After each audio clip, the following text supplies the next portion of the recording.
Aleppo in Syria has been a war zone for the last 4 years, subjected to one siege after another, each increasing the toll of hardship for those who live there. And there are still 2 million people doing just that. How is it possible to continue with daily life in those conditions? During the Bosnian War in the 1990s, Sarajevo was under siege and bombardment for 3.5 years. The playwright Haris Pasovic lived through that time, and he's been speaking to us about what a siege is like for the civilians of a city. It is not possible to describe it because the war is everything different than ordinary life. It is a great suffering. People who are trapped in the siege, they are deprived of all basic human needs, including food and water, and that's something which shouldn't happen to anyone anywhere.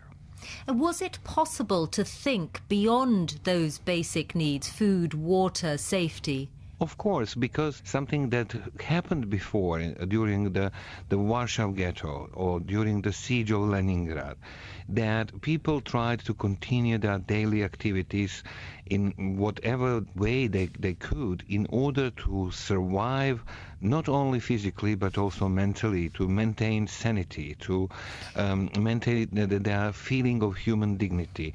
That involved culture, which was a really big phenomenon during the siege of Sarajevo.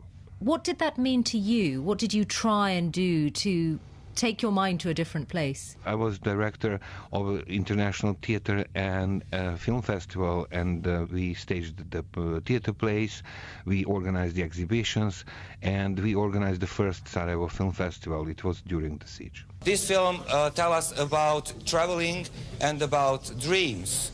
And it means about freedom.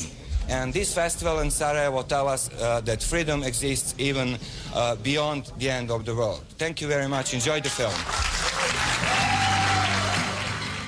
Were people able to come to a performance and forget what they were living through? Actually, it was quite a specific phenomenon because people risked their lives to come to see theater play or a film or to listen to the concert. They used to go, because there was no public transportation, so they used to go on foot, even 10 miles, risking their lives literally to arrive to the venue to see a theater play. That was very profound. That was something that told us that human nature is not only about food and water. Human nature is much more complex than that. What was the hardest time in that period? Everything was the hardest time, because every morning when you part from your family, you don't know whether you will meet your family alive or in one piece when you come back home.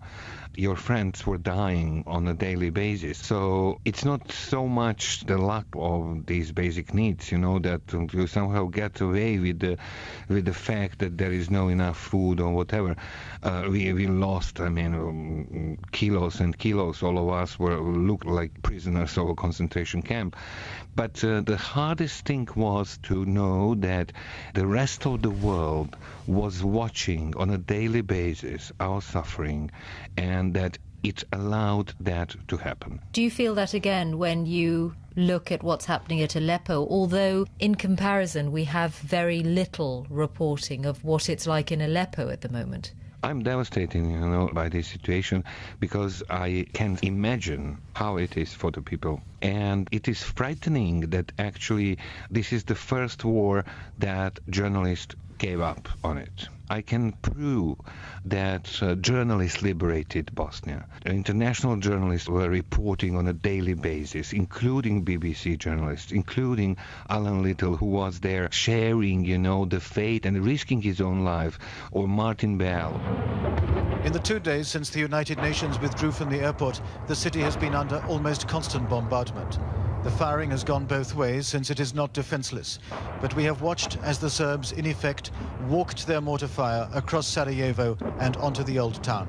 What would you say to a young person living in Aleppo right now if you were able to speak to them? I would give them a hug. They need to feel that we are compassionate, and to remain their human dignity is the most important thing of all. You haven't used the word hope. You have not said I would give them hope. Because it would be very hypocritical. How can we give them hope? To give them a hope would be to lie them, and I don't want to lie them. Haris Pasovic, thank you.